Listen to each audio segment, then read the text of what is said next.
Olá pessoal, então hoje eu vou falar sobre modularização, né? Até agora a gente viu que os nossos programas eles são feitos, né, todo dentro da função main, né, na linguagem C. Então o que acontece? O main ele é o ponto de partida, ele é o ponto inicial da execução de qualquer programa na linguagem C, certo? E como o objetivo até agora era só ensinar para vocês os comandos mais básicos, né? Impressão, o scanf, os comandos de decisão, de repetição, bastava a gente fazer tudo dentro da função main. Acontece que vamos falar assim, no mundo profissional, né, vocês não vão programar tudo dentro de uma função só. Na verdade, do ponto de vista prático, isso nem é algo que é desejável, porque como você trabalha, né, hoje em dia com desenvolvimento de software em equipe, né, em 99% dos casos, você precisa distribuir tarefas, né? Então seria complicado se todo mundo tivesse que codificar qualquer sistema dentro de uma função só, né? E não só por isso, né? A gente vai ver aqui que tem outras vantagens em você modularizar o seu programa. Mas o que é o tal do modularizar? Bom, é você criar um software, um programa, a partir de vários módulos, né, que na linguagem C a gente chama de funções ou procedimentos, tá? Então, como eu disse para vocês, a função main ela é a principal função da linguagem, né? E toda função, na linguagem C, ela pode receber 0 ou mais argumentos, que a gente chama de parâmetros, e retornar um ou nenhum valor, tá? Então, para ficar uma coisa assim mais fácil de vocês associarem, imagina que cada função, né, vai ser um componente ali do seu software, né, um pedacinho do seu software, e ele vai funcionar como se fosse uma mini fábrica. O que são os argumentos? Os argumentos é a matéria-prima, né, que aquela fábrica de uma pequena parte da solução do seu problema vai usar para gerar aquela solução. Tá? Então, os argumentos é aquilo que está entrando para a função poder trabalhar, e o retorno é a saída, né, aquilo que ela gera como resultado. Tá? Então, lembra disso. Toda função em C ela pode receber 0 ou mais argumentos, tá? Que a gente também chama de parâmetros, e retornar um ou nenhum valor.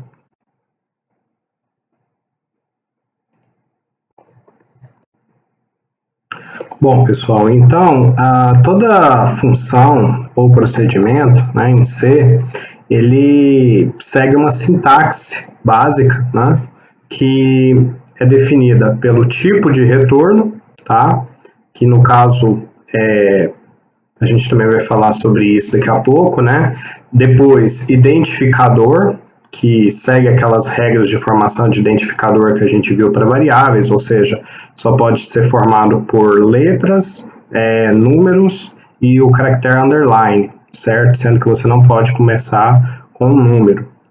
Aqui dentro dos parênteses eu vou informar os argumentos, né?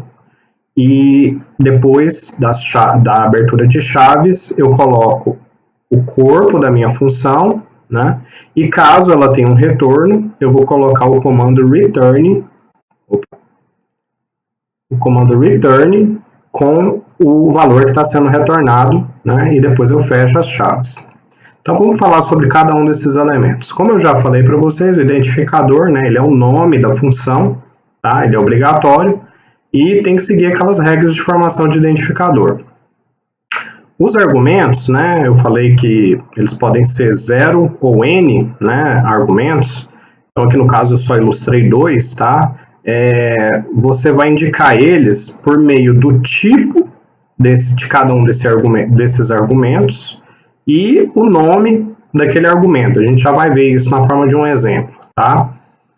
Bom, eu falei também que toda função ela pode retornar toda função em C, ou ela retorna nenhum valor, ou seja, não retorna valor, ou ela retorna somente um valor, tá?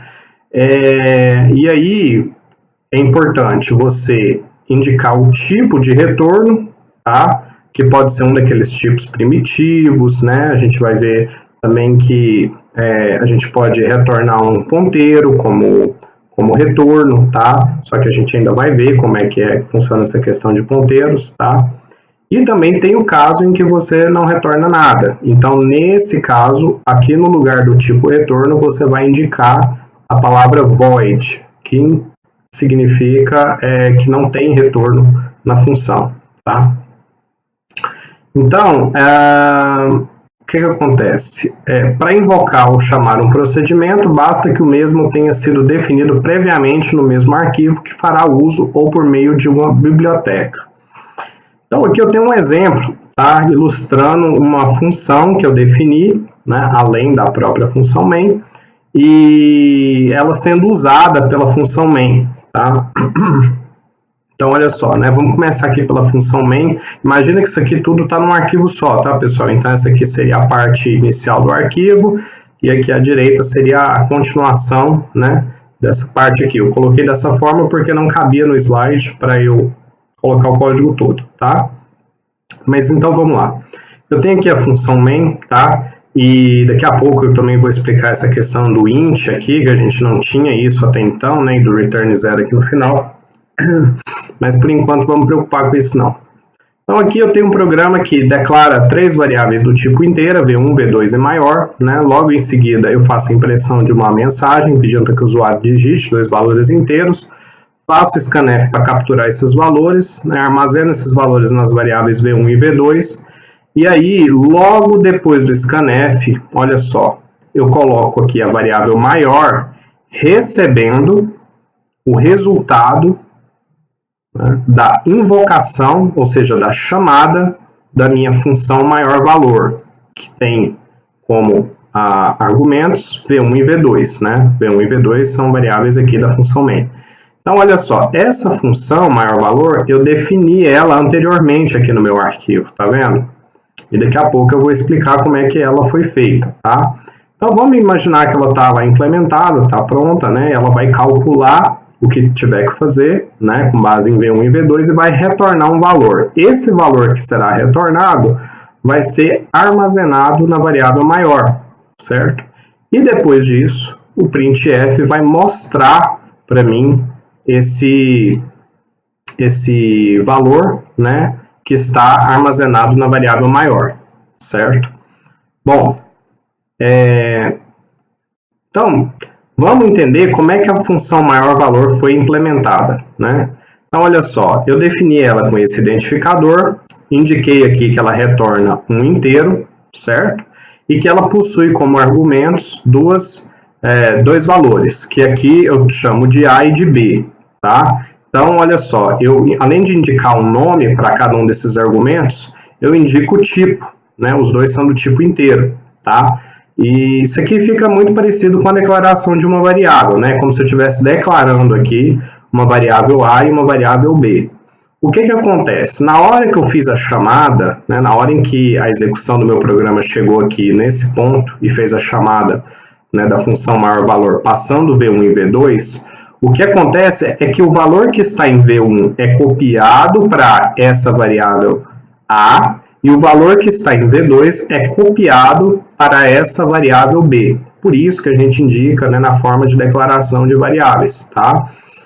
Acontece que A e B só existe para a função maior valor, certo? Assim como V1 e V2 só existem para a função main. Por isso que eu declarei V1 e V2 aqui, certo? E por isso que eu preciso indicar int A e int B aqui. O que acontece na chamada é uma cópia, tá, do valor que está em V1 para A e do que está na variável V2 para B. Então, o que acontece? Na hora que eu faço a chamada, ele copia esses valores para A e B e começa a execução. Então, aqui dentro eu fiz a declaração de uma variável que eu chamei de resp, também do tipo inteiro, e eu criei essa variável só para ela guardar o retorno, porque no final eu falei que eu vou retornar um inteiro, certo? Então, essa variável também tem que ser inteira. Bom, o que eu faço em seguida? Eu verifico se o A que eu recebi no argumento é maior ou igual a B. Se isso for verdade, o que eu faço? Faço resp receber A, certo? Se não, eu faço resp receber B. E depois desse if else, o que eu fiz? Eu retornei, através do comando return, o valor que está na variável resp, certo?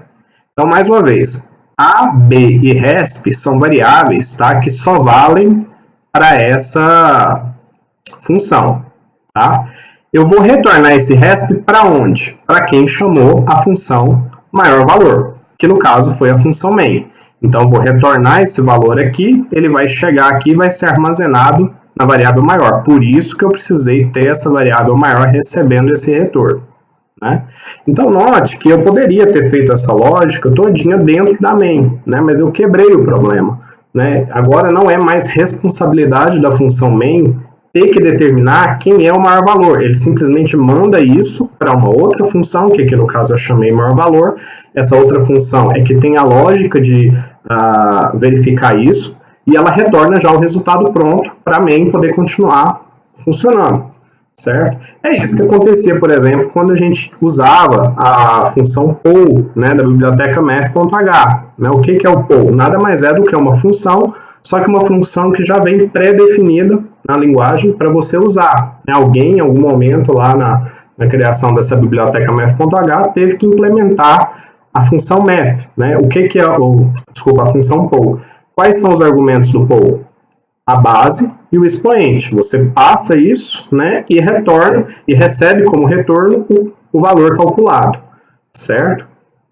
Então, a gente começa a perceber aqui que a modularização ela é útil porque ela ajuda a gente a dividir o problema para conquistar, que é uma estratégia muito usada na computação, certo? Então, a gente aqui, quando estava trabalhando na main, a gente não precisou ficar muito preocupado com como isso seria gerado. A gente admitiu que isso ia ser gerado, ou seja, que ele ia determinar, alguma função ia conseguir determinar que era o maior valor, né? E continuei programando. Depois eu fui lá e programei essa função à parte, certo? Bom, então vamos lá. Eu falei aqui que a função main tem esse int, né, esse return zero. O que é isso aqui, professor? Bom, na verdade é o seguinte, pessoal, vocês vão achar a implementação na web com void main, né, com int main e sem nada, igual a gente viu no dev. Na verdade, o dev ele faz esse serviço de completar, né, o código para a gente, sem a gente saber. E, de certa forma, isso era até útil, porque a gente não precisava ficar preocupando com isso, em explicar isso para vocês no início, já que não era o foco, né, a gente precisava entender primeiro outras coisas antes de chegar em função. Mas o que acontece é que quando a linguagem foi projetada, né, os projetistas da linguagem eles tinham ainda um modelo muito matemático na cabeça sobre como a linguagem de programação deveria funcionar, né? E na matemática, toda função ela precisa retornar um valor, certo? Ela tem que ter uma resposta. E nesse caso aqui, né, como a linguagem foi criada, enfim, há mais de 30 anos, né? Quando eles conceberam a linguagem, eles pensaram, bom, se toda função tem que retornar alguma coisa, e a main é uma função, a gente tem que fazer algum retorno. Mas para pensar, o que vai acontecer depois que a função main finalizar, certo? Ela é o ponto de início do nosso programa, e a gente sabe que quando ela encerra, o programa encerra, né? Então, na verdade, assim, se a gente for parar para pensar, esse retorno ele vai para nada, ele vai voltar para o sistema operacional, né?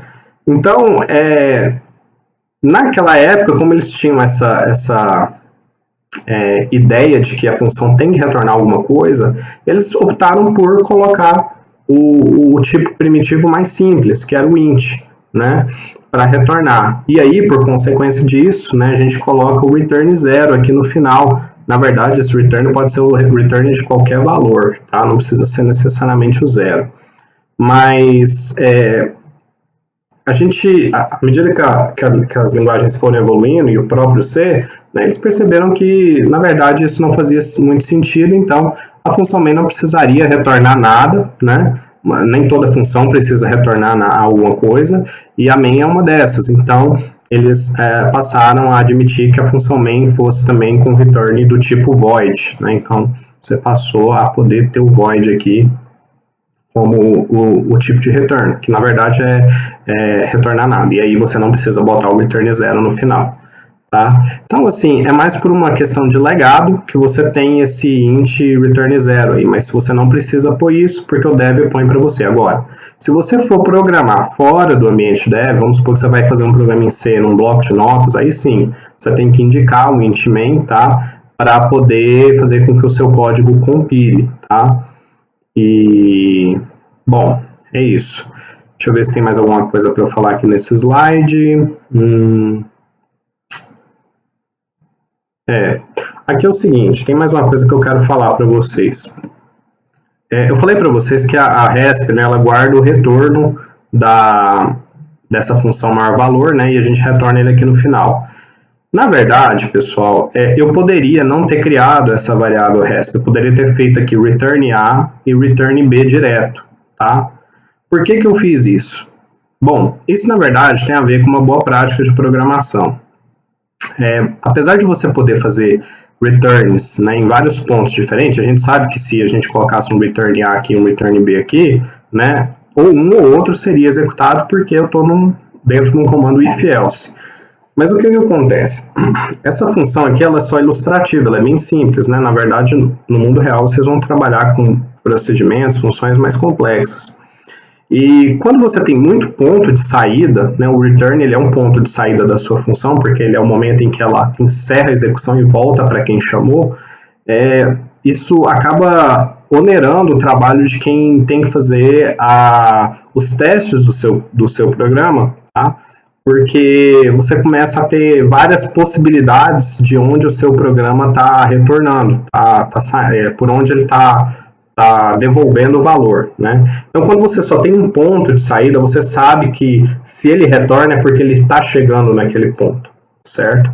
Já quando você tem vários pontos de saída, né, fica mais difícil fazer esse trabalho. Mas é uma coisa que você pode fazer. Agora, eu não recomendo. Eu acho que fica um código mais elegante, né? Você fazer somente um ponto de saída, né? E aí você coloca numa variável que aqui no caso a gente chama de RESP, né? Só para armazenar esse retorno, certo? Então, seria mais por uma questão mesmo de melhorar, tá? A testabilidade do seu código, ok? Bom, beleza. Vamos supor que a minha função maior valor não tivesse que retornar nada, né? Vamos pensar aqui, será que a gente conhece alguma função que não retorna nada daquelas que a gente já usava, né? Bom, se você for parar para pensar, a printf é uma função, certo? A gente chama ela, passa lá os argumentos, que é a parte que tem as aspas, a parte das variáveis, aquilo lá são os argumentos dela. Mas quando a gente usa o printf, a gente precisa armazenar o resultado do printf em alguma variável? Não, né? A gente sabe que quando a gente usa o printf, ele simplesmente vai mostrar a mensagem na tela e pronto, né? Ele não tem que retornar nenhum valor para o código, né, para ser armazenado numa variável que depois vai ser usada em algum outro ponto do meu código, certo? Então, o printf é um exemplo de uma função, né, que seria implementada como void, tá? Então, a gente começa aqui a ter que identificar, diferenciar essas duas coisas, né? Retorno de saída para o usuário, tá? Não são a mesma coisa. Retorno, do ponto de vista de programação, é tudo aquilo que uma função gera, né, como resultado para que um outro ponto do código que fez a chamada daquela função possa utilizar aquele resultado para computar mais alguma coisa, certo? Já a saída para o usuário é algo que vai ter um efeito, né, enfim, para o usuário, mas que não necessariamente gera um resultado que seja necessário para a continuação do que está sendo computado, enfim, do que está sendo executado no seu programa, certo? Nesse caso, a gente precisa de saber quem é o maior valor, por isso, essa é uma função que tem retorno, tá? Bom, então aqui mais algumas boas práticas de modularização. Modularize, ou seja, quebre o seu código em funções com coerência e coesão. O que eu quero dizer com isso?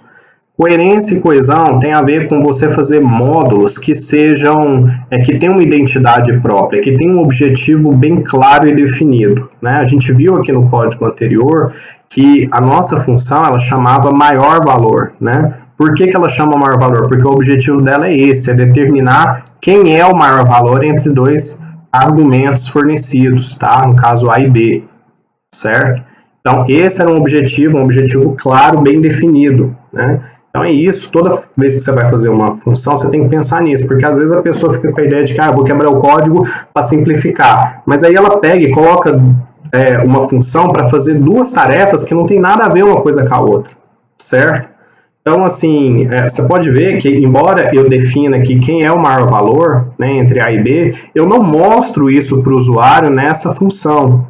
Eu retorno esse valor para que quem chamou, né, a função maior valor é que faça a tarefa de imprimir. Por quê? Porque imprimir é uma coisa, determinar quem é o maior valor entre dois valores é outra, certo? Então, isso é você modularizar com coerência e coesão, tá? 2. Não defina retorno para uma função cujo retorno jamais será utilizado. Defina como void. Então, esse é um erro que muito programador iniciante comete, né? O que ele faz? Ele pensa, eu vou fazer aqui uma função, não sei ainda se ela vai retornar alguma coisa ou não, vou colocar um int aqui para retornar. E às vezes a função não retorna nada, né? Ela simplesmente faz um cálculo e morre ali, aquele cálculo, né? Ou gera um resultado que enfim, morre na própria função. Ela não tem utilidade, né, o que ela gera para a continuidade do cômputo. Aí ele deixa o int lá e bota um return 0 lá por padrão, ou um return qualquer valor inteiro lá por padrão, só para poder compilar o código. Isso é extremamente errado, pessoal, tá? Se a sua função não retorna nada, ela tem que ter void, ela tem que ter lá na indicação do retorno void. Por quê? Para a pessoa que for ler seu código, né, você tem que lembrar que você não vai programar sozinho na maior parte da sua vida, se você for para o mercado profissional, principalmente, tá? De desenvolvimento. Então, se a sua função não retorna nada, isso tem que estar explícito no cabeçalho dela, né? O que é o cabeçalho da função? É justamente, né, essa parte aqui que eu coloquei em verde, tá? Onde você indica o tipo de retorno, identificador e os argumentos, tá? Então, tem que estar claro, a hora que a pessoa bate o olho aqui na sua função, ela saber o que ela retorna. E quando ela tiver a indicação de retornar um inteiro, um float, um char, enfim, o que for, né, ela tem que fazer esse retorno com algo válido, tá? Não pode estar ali só por, enfim, só para cumprir tabela, tá? Não é assim. 3. Sempre que possível, defina apenas um ponto de saída da função, já falei isso para vocês, né? Então, embora seja possível você fazer vários returns dentro do código, vocês vão pegar muito código assim na web, né? Eu não recomendo isso por uma questão de facilitar a tarefa de quem vai testar. Muitas vezes quem vai fazer isso é você mesmo, que está programando o seu sistema, tá? Então, é bom a gente ter só um ponto de saída. 4. Em C, sempre defina a função que será usada antes da função que a usará. Né? Então, isso é uma obrigação. Vocês podem ver que aqui no nosso código, o maior valor, né, se isso aqui tudo tivesse num arquivo só, essa função ela estaria declarada antes da função main. Né? Por isso que eu pus aqui, continua ao lado e continuação. Se eu inverter isso, tá, eu não consigo fazer o meu código funcionar. Tá? Pode ser que tenha algum compilador que faça isso, mas pelo menos os que eu conheço não fazem. Então, a gente tem que colocar quem vai ser usado, né, a declaração de quem vai ser usado antes de quem vai usar essa função, certo? Em C, sempre defina a função que será usada antes, ok? Já falei isso. Lembre-se de retornar os dados sempre de acordo com o tipo definido, tá? Então, se você definir o retorno int, né, não vai tentar retornar um float, não funciona. Se você definir um char, não vai tentar retornar um int, tá? Tem que casar as duas coisas, né? Que mais? Use a indentação para distinguir a interface da função de seu corpo.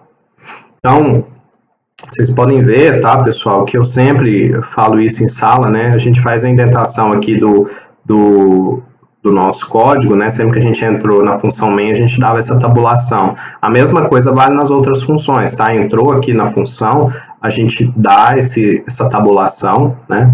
Para poder melhorar a legibilidade do código, tá? Então fica muito claro, independente do editor que você estiver trabalhando, né? Alguns editores mais simples não têm aquele recurso de colorir as coisas no código, né? Então fica fácil você olhar para o código e identificar, aqui é o corpo da função, aqui é o cabeçalho, né? Aqui não está faltando chave, porque eu sei que essa chave aqui está fechando isso aqui, né? Isso melhora muito a legibilidade, tá? Além do que, não ter indentação no código é um mau comportamento que um programador vai ter. Então, se vocês começarem a estagiar, trabalhar na área e não fizerem código indentado, provavelmente o pessoal vai achar vocês lambões, né? Não vão botar fé no trabalho de vocês, porque vai ver que vocês não estão fazendo algo primário. Seria o equivalente da gente, quando está aprendendo a escrever, não aprender a escrever em cima da linha, né? Escrever as coisas atravessando, sei lá, 2 linhas para poder escrever uma frase, né? Não é uma coisa normal, tá? Não é uma coisa esperada de uma pessoa que escreve corretamente, tá? Então, a mesma coisa vale aí para a programação. Bom, pessoal, então é isso, tá? Eu acho que não está faltando mais nada, deixa eu pensar aqui. Eu acho que é só isso mesmo, tá? E aí, o que eu quero que vocês façam? Eu quero que vocês façam esse primeiro programa aí, né? Que é um programa que a gente já fez, só que sem modularização, que é aquele programa para resolver o problema do triângulo, né? Determinar se 3 lados formam um triângulo e caso eles formem triângulo, se ele é equilátero, isósceles ou escaleno. Então, agora eu quero que você faça um programa modularizado, tá? Defina uma função para verificar se 3 lados formam ou não um triângulo e outra só para verificar se 3 lados são equilátero, se os 3 lados são triângulo equilátero, isósceles ou escaleno. E aí, depois que você tiver definido essas 2 funções, demonstre o uso dessas funções com um programa que possibilite o usuário fazer quantas verificações ele deseje até encerrar, digitando como comando de saída -1. Então o usuário vai ficar lá informando 3 valores, né? E aí você vai chamar essas funções, cada uma para um objetivo, né? E aí, no caso, quando o usuário resolver encerrar, ele vai informar -1. Agora, esse -1, tá? Ele é um comando só para saída. Você não deveria usar o momento em que você captura os lados do triângulo para fazer a determinação disso. Então, pede lá para o usuário informar os 3 lados, né? Faz a chamada para verificar se ele é triângulo, depois com base nisso faz a chamada para saber se ele é equilátero, isósceles ou escaleno, e aí no final você pergunta, deseja verificar um novo triângulo? Aí ele vai colocar -1 para sair ou qualquer outro valor para continuar, certo? A ideia é essa. Bom, tem esse segundo exercício, que é para fazer um programa que modularize o cálculo das raízes de uma função de segundo grau, faça uma função só para calcular delta, uma para calcular x' e outra para calcular x duas linhas. Demonstre o uso das funções, tá? Então, eu quero que vocês façam isso, tá? E aí eu teria aqui o 3, mas o 3, por enquanto, deixa eu ver aqui. O 3 eu vou precisar explicar um outro conceito para vocês, que é o conceito de variável global, tá? Então, eu vou ver se eu faço isso aqui num segundo vídeo, tá? Explicando só essa questão da variável global para vocês conseguirem fazerem o 3, tá? Para você fazer um programa com procedimentos, funções para operações básicas sobre matrizes de inteiros de tamanho 5x5. Então, seu programa deve conter uma função para cada uma dessas operações, soma de 2 matrizes, cálculo da soma dos elementos da diagonal principal, uma multiplicação de matrizes, leitura de matriz e impressão de matriz. E aí demonstrar o uso dessas funções. Então, uma função para cada uma dessas operações e na main você vai ficar demonstrando o uso dessas funções, né, possibilitando que o usuário faça esse uso, tá? Daqui a pouco eu vou falar para vocês sobre essa questão de como fazer o uso de variável global, porque vocês vão precisar para resolver esse problema.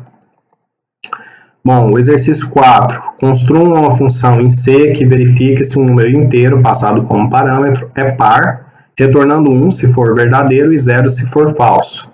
Demonstrar o uso dessa função pela função main, tá? Então, novamente, outro exemplo, tá? E aqui o 5, fazer uma função que calcule a hipotenusa de um triângulo retângulo a partir dos seus catetos, né? E demonstrar o uso dessa função pela função main. Então, a minha sugestão é que vocês comecem, tá? De repente, é até mais fácil começar aí com o exercício 4 e 5, que são os mais simples, depois fazer o 2, né? Depois fazer o 1 e, por último, fazer o 3, tá? Essa seria uma ordem, vamos falar assim, crescente de dificuldade, tá ok? Bom, então é isso, pessoal, e daqui a pouco eu já falo para vocês sobre a questão das variáveis globais. Até mais.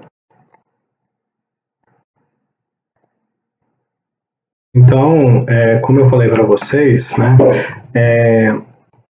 as variáveis, quando a gente declara elas, por exemplo, a resp aqui dentro da função maior valor, né, a v1 e v2, cada uma dessas variáveis, elas só valem dentro do corpo da função em que ela foi declarada, né?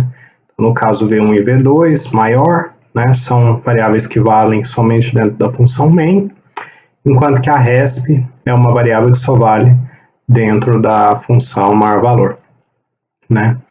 Bom, quando isso acontece, a gente diz que essas variáveis têm escopo local, né? Justamente por isso, porque o escopo dela só vale naquele local em que ela foi definida, né? Mas existe uma outra forma da gente trabalhar com variáveis quando a gente modulariza o código da gente, que é através do conceito de variáveis globais. O que são variáveis globais? São variáveis que você define de uma forma em que ela seja visível e acessada por todas as funções do seu código, tá? Na linguagem C, você faz a declaração de variável global fora do corpo das funções e no início do arquivo, tá? Então, se eu, por exemplo, quisesse declarar v1 e v2, tá, lá da main, como variáveis globais, era só eu chegar lá no início do código, né, e colocar lá int v1, né, e v2, tá certo? Então, dessa forma, eu tenho, né, que v1 e v2 agora são variáveis globais, eu posso tirar elas de lá, tá? E o que acontece? Essas variáveis agora passam a ser vistas, tá, e acessadas tanto pela função main, quanto pela função maior valor, quanto por qualquer outra função que eu venha definir aqui no corpo desse arquivo, certo? E aí tem algumas implicações, tá? Por quê? Bom, eu tirei ela lá de dentro da main, ela não é mais local, ela é global, certo? Eu posso continuar usando ela aqui, né? Scanf, v1 e v2, eu vou continuar tendo a capacidade de capturar valores do usuário e armazenar esses valores aqui nas variáveis v1 e v2, tá? Deixa eu só arrumar aqui essas aspas, pessoal, porque eu copiei esse código dos slides. E, bom, o que acontece? Como elas são globais, eu posso agora eliminar elas daqui da chamada da função maior valor, certo? Por quê? Porque eu não preciso mais copiar, passar esses valores, né, na hora que ocorrer essa chamada aqui. Então, naturalmente, eu também elimino, né, a definição dos argumentos aqui na declaração da minha função, né? Então, olha só que legal. Eu chamo a função maior valor, né, e ela vai começar a trabalhar. A hora que eu chamar ela, né, ela vai entrar aqui, né, vai fazer int resp. Só que agora, ao invés de eu colocar A e B aqui, eu coloco V1, certo? Maior ou igual a V2. E resp recebe V1 ou resp recebe V2. Veja que eu eliminei, né, a necessidade de declarar A e B e, consequentemente, eu posso acessar também V1 e V2 de dentro da função maior valor, né? Já que eles são aquelas variáveis que eu iria passar os valores para A e B. Então, eu trabalho, né, tanto na main quanto na maior valor com as mesmas variáveis, V1 e V2, né, porque as duas funções têm acesso a essas mesmas variáveis, tá? E aí você vai falar assim, bom, aí ele vai calcular aqui, né, e vai retornar o resp, continua retornando o valor, isso não influencia em nada, né, eu continuo retornando a resp porque a resp ainda é local, tá? E aí, no caso, o que acontece? Esse resp retorna para maior, né, o valor de resp é atribuído aqui na variável maior, e aí eu vou imprimir o maior, né, aqui, deixa eu consertar as aspas aqui também. Bom, você vai falar, professor, mas então por que eu preciso de variável local se eu posso fazer a declaração como variável global, né? Se eu vou trabalhar com várias funções, então eu declaro tudo como variável global e resolvo meu problema. Bom, aí eu quero que vocês reflitam, né? Parece que é uma coisa que vem só para resolver, né? Não causa nenhum problema. Mas será? Será que não tem nenhum problema mesmo em a gente ter variáveis globais somente, né? Imagina que a RESP também fosse global, né? A maior aqui fosse global, todo mundo global. O que acontece? Isso aqui, pessoal, gosto de fazer analogia igual você ter um recurso compartilhado, por exemplo, dentro de uma república, né? Qual que é a diferença de você ter um recurso compartilhado e algo que é de cada pessoa que mora numa república? Vamos pegar, por exemplo, uma televisão, né? Quando você tem um recurso compartilhado, tá? O que acontece quando dá algum problema nesse recurso? Né? Fica mais difícil de você identificar quem que foi o causador daquele problema, certo? Então, imagina uma república com vários estudantes, você tem uma televisão somente sendo usada por todas as pessoas. Quando ela estraga, fica difícil saber quem foi, né, a pessoa que causou aquilo. Já quando cada um tem a sua, né, naturalmente, a probabilidade do problema ter sido causado é por quem possui, né, acesso àquela televisão, certo? E fica mais fácil, né, enfim, de resolver esses problemas. Então, no programa é a mesma coisa. Se você tem variáveis que são compartilhadas, tá? Você tem que lembrar que toda função do seu código, toda e qualquer função do seu código vai poder acessar ela. E aí, se você tiver um erro na lógica do seu programa, fica mais difícil rastrear esse erro, porque você não vai ter certeza de por que uma certa variável está assumindo um valor que ela não deveria assumir, né? Quem foi que causou isso? Fica mais difícil de rastrear. Tá? Por um lado, você tem a economia de memória. Veja que agora eu não tenho mais que declarar A e B. Né? Antes eu tinha V1, V2, A e B. Agora eu só tenho V1 e V2, certo? Então, por esse lado é vantajoso. Mas, por outro lado, né, a gente tem que pensar que nem tudo é economia de memória. A gente precisa dar manutenção no código, então, ter essas variáveis de forma global é algo que você tem que fazer com perícia. Tá? Você tem que ter muito controle do que está acontecendo com elas, com quem está acessando elas. Lembrar que, no contexto real, seu software vai ser, às vezes, composto de milhares de funções, tá? Métodos, se for em linguagem orientada a objeto. E, enfim, você deveria ter cautela com isso. Tá? Quando vocês forem estudar orientação a objetos, vocês vão ver que existe um conceito chamado encapsulamento. Tá? Então, aí vocês vão entender melhor por que essa questão de colocar variável global, ela é, às vezes, tão nociva, tá? Mas, por enquanto, eu não vou entrar nesses detalhes, não. Eu acho que já deu para perceber, né, o motivo disso. Então, eu estou falando disso aqui pelo seguinte, vocês vão ter que fazer aquele exercício da matriz lá, que eu falei, eu acho que era o exercício 3 do slide. Deixa eu recapitular aqui. Exercício 3, né?